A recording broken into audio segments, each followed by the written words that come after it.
하나님, 오늘 예레미야 이 말씀 1과 사명 시리즈 또 우리 세 번째 이 시간 가운데 여호와의 말씀이 임하여 주셔서 잘 듣게 하시고 깨닫게 하시고 우리 인생의 굵은 줄기, 교회가 나가는 방향에 인생의 교회의 좌표가 될 수 있도록 도와주십시오.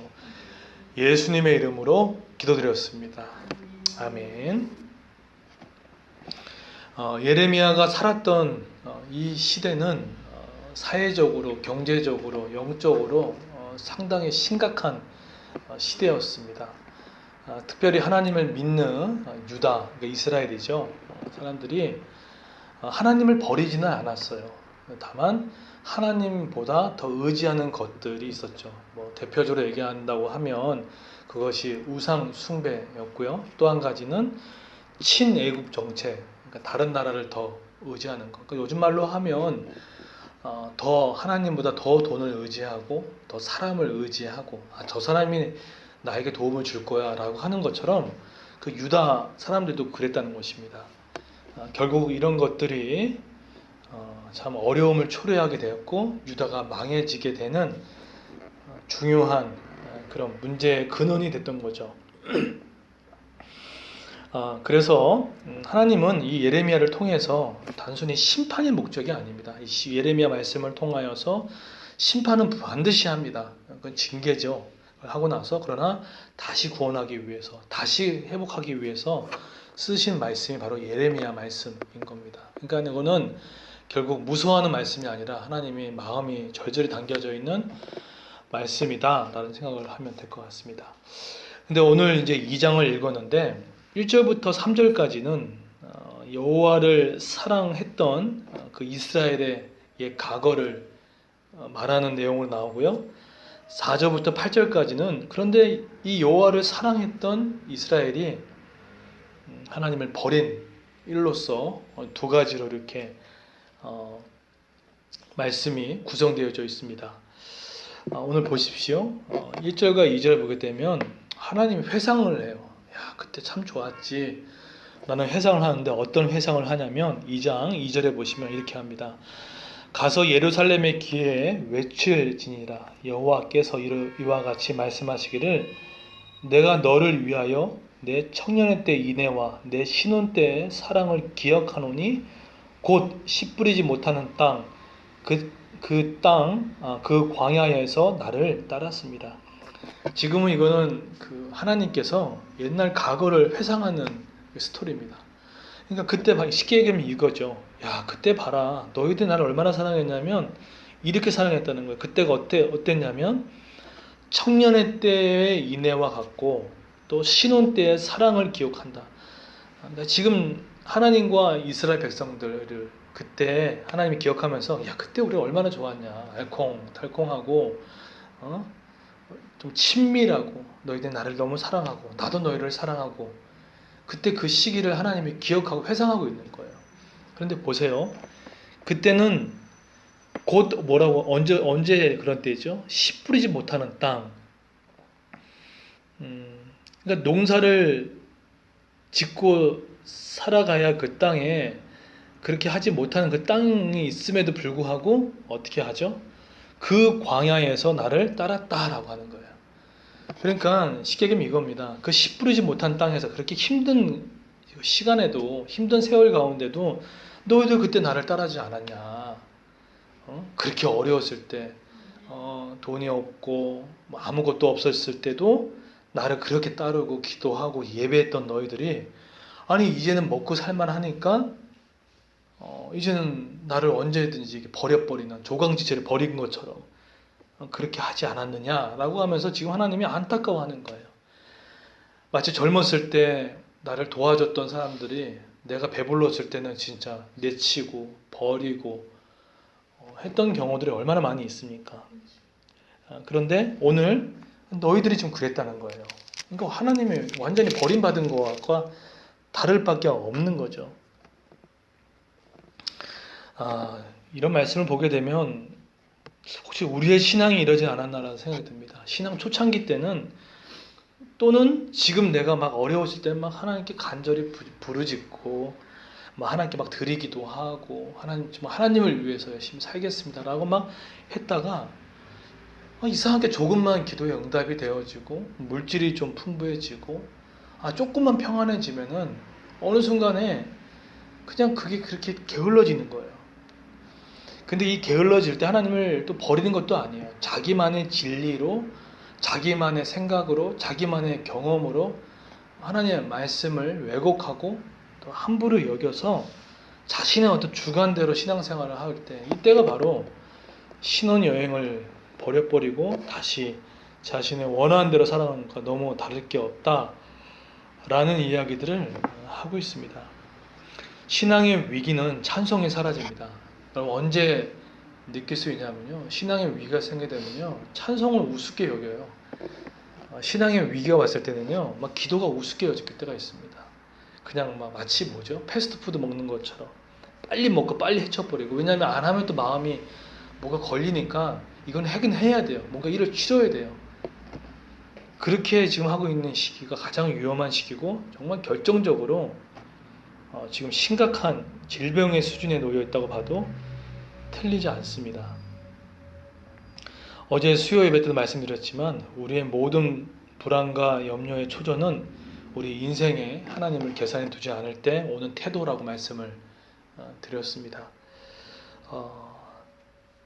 우리 다시 한번 돌아갔으면 좋겠어요. 다시 한번 초창기 때, 다시 한번 어려울 때, 또 다시 한번 아무것도 없을 때 하나님을 쫓았던 그 마음, 그 순수한 마음들로 돌아갔으면 좋겠어요. 저는 복음기초학교 할 때 참 감사한 건 뭐냐면 처음 그 신앙을 배워가는 사람들이 두 손을 모으고 기도하고 그 말씀을 알라고, 그 말씀을 먹으려고 노래를 초롱초롱 하는 것들을 보게 되면, 그렇지, 저 마음이겠지, 저 마음을 하나님 너무 기뻐하시겠지, 그런 생각들을 갖습니다. 우리 그레이스 교회와 우리 모든 성도들이 다시 그 마음 품었으면 좋겠어요.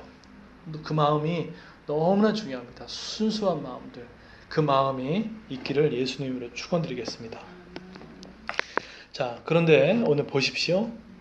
오늘 3절에 보시게 되면 이것이 왜 이렇게 중요하냐면 이렇게 얘기를 하고 있어요. 3절 제가 읽겠습니다. 이스라엘은 여호와를 위한 성물 곧 소산의 그 소산 중 첫 열매이니 그를 삼키는 자면 모두 벌을 받아 재앙이 그들에게 닥치리라. 여호와의 말씀이라. 이게 무슨 말씀이냐면 이스라엘, 그러니까 하나님 믿는 사람들은 누구의 성물이냐고 하냐면 여호와께 속한 성물이라는 거예요. 그러니까 한마디로 하나님과 이스라엘의 관계는 지금 소유 관계로 하나님 표현한 겁니다. 그러니까 너는 내 거라는 거예요. 넌 내 소유야라는 거예요. 등기부 등본을 뜰 때 거기 되면 누가 소유인지를 알 수 있잖아요. 그렇죠? 그리고 우리가 이제 전월세 계약을 맺었을 때 그때 그 세대주가 누군지, 또 임대인이 누군지, 임차인 누군지를 명확하게 아는 것처럼 너희들은 누구냐면 가장 첫 열매, 성물, 바로 내 거라는 거예요. 결국은 우리는 하나님께 바쳐진 첫 드려진 존재입니다. 그래서 출애굽기 19장 6절에 보게 되면 너희는 내게 대하여 제사장 나라가 되며 거룩한 백성이 되리라 라고 얘기를 합니다. 수확의 첫 열매가 하나님의 몫으로 돌려진 것만큼 이스라엘도 다른 민족들로부터 구별돼서 그분의 몫으로 드려진 존재들입니다. 그 얘기는 뭐겠습니까? 우리가 하나님께 드려진 존재, 하나님의 소유라는 거예요. 이것이 왜 이렇게 중요하냐면요. 자, 보세요. 하나님 믿는 이스라엘이 하나님의 소유물이기 때문에 어떡하죠? 이스라엘을 대적하는 자들은 곧 하나님의 대적하는 심판을 받는 보호를 받습니다. 이게 얼마나 중요한지 몰라요. 자, 보세요. 여기 보면 첫 열매이니 그를 삼키는 자면 뭐죠? 모두 벌을 받아 재앙이 그들에게 뭐 한다고요? 닥친다는 거예요. 그러니까 하나님 것을 건드는 자, 그러니까 하나님 소유인 자, 그러니까 예를 들어서 이런 거죠. 부모님이 계십니다. 그런데 자녀가 맞고 들어왔어요. 그렇죠? 근데 부모가 없는 고아는 가서 말해줄 수가 없는 거예요. 그렇죠? 그런데 부모가 계시고 자녀가 힘들었을 때 부모가 가서 막 얘기해 주죠. 너 왜 내 아들한테 이렇게 함부로 했냐? 왜 내 자식을 건드렸냐라고 하면서 막 고성을 지르고 보호해주고 했던 거예요. 왜 그렇죠? 내 자녀니까, 내 소유니까 보호해 준다는 거예요. 그런데 그를 삼키는 자가 어떡합니까? 모든 벌을 받아 재앙이 그들에게 닥치겠다는 거예요. 그를 멸해 주겠다는 거죠. 그런데 고아나 하나님을 떠난 자들은 보호를 받을 수가 없는 거예요. 그런 것처럼 이스라엘은 하나님의 아내로 그분의 소유로 있을 때 남편과 보호를 받을 수 있다는 것입니다. 자녀는 부모 안에 있을 때 가장 안전할 수 있습니다. 자녀들은 부모의 품 안에 놓였을 때 가장 보호를 받을 수 있습니다. 그게 자녀의 특권이에요.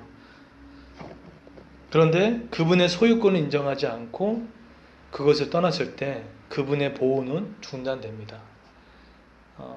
그래서 기억하셔야 됩니다. 그러니까 우리가 인생을 살아가면서 우리를 삼키는 자들이 있을 거예요. 그죠? 우리를 멸하게 되고 넘어뜨리는 자들. 근데 두려워하지 마십시오. 그 모든 벌을 받아 재앙을 그들에게 닥친다는 거예요. 그런 원수들을 내가 상대하면 안 됩니다. 원수를 내게 맡기라고 하지 않았습니까? 하나님께 기도하고 하나님께 맡기는 거예요.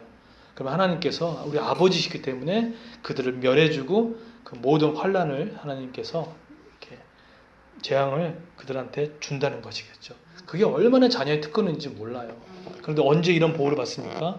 그분 안에 있을 때, 그분을 의지했을 때, 그분을 보호 아래 놓여 있을 때 이런 보호를 받을 수 있다는 사실을 잊지 않았으면 좋겠습니다. 말씀 결론 맺도록 하겠습니다. 그래서 십계명이 너무 중요합니다. 내가 주일에도 다시 한번 다루겠지만 나 이외에 다른 신을 섬기지 마라. 이것은 하나님의 친밀한 얘기예요. 근데 1계명이 무너지면 뒤에 있는 모든 계명이 다 무너집니다. 그래서 본질은 1계명이에요.